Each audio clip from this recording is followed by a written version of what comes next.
lot of the press says you should choose an investor which is strategically aligned, which is going to open you doors and all of that.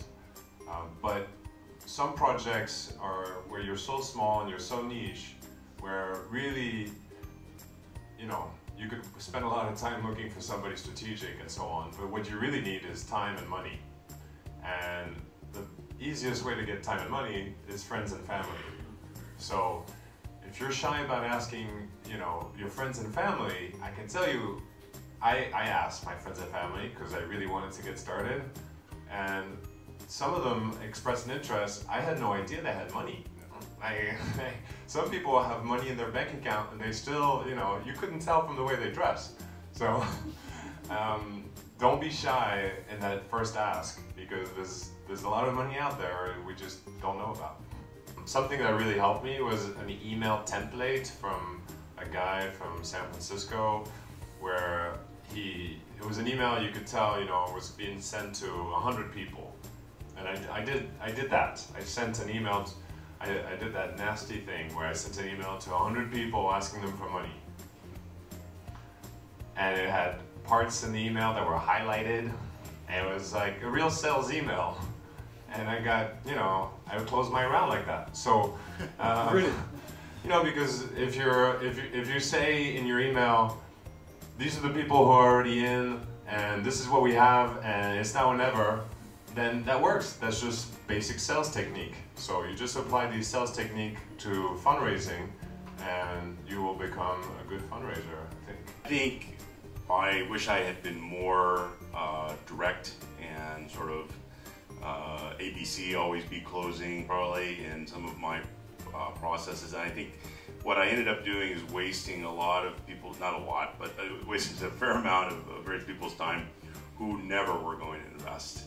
And they were never going to invest because they keep asking very basic questions about the industry. They don't know the industry. They don't really get B2B sales, business to business, as opposed to, why don't you just make a thing for people in China that want to go to the movies with somebody they don't know, apps, and so really filtering early so that it's, I mean really, it's just, filtering early. Do you understand the business to business space? Do you invest in startups? Do you have any background in the logistics industry, my industry that I'm trying to change? And if it's those three things, then they're actually very likely candidates. And if they don't have any of those criteria, then maybe it's just a big 1 hour at Starbucks in Central wasted. Actually, I probably gave 5 different pitches to 5 different investors, depending on what I thought was a level of desire to understand and what I thought they could really stomach. So to the broad masses, oh, it's a training company in speech skills. Yeah, public speaking.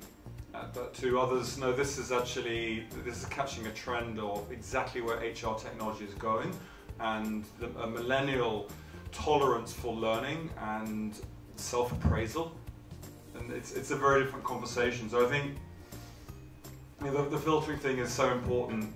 I can't emphasize enough just being very fundamentally confident in what you are doing and taking a two-way conversation with someone and asking them the right questions, because they definitely respect that and they can see where you're trying to take it.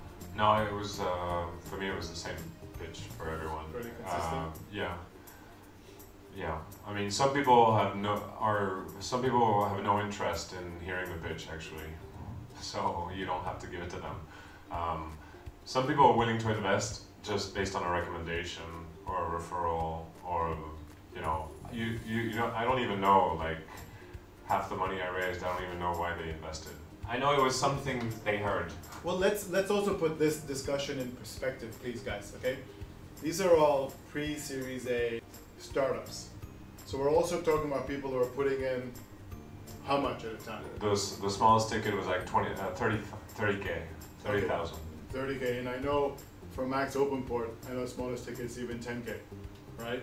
From experience, that's me, one of them. So, and from your side? 75 was the biggest, and 25 was the smallest. So let's just keep conversations in perspective for where we're at with the whole fundraising industry, okay?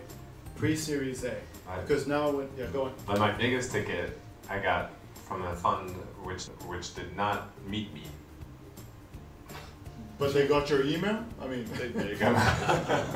or they didn't meet you. That's interesting. Okay. And because it's a global fund, and the guy who runs the fund didn't meet me, but he heard that I was okay from the guy in London, you know. So. Good.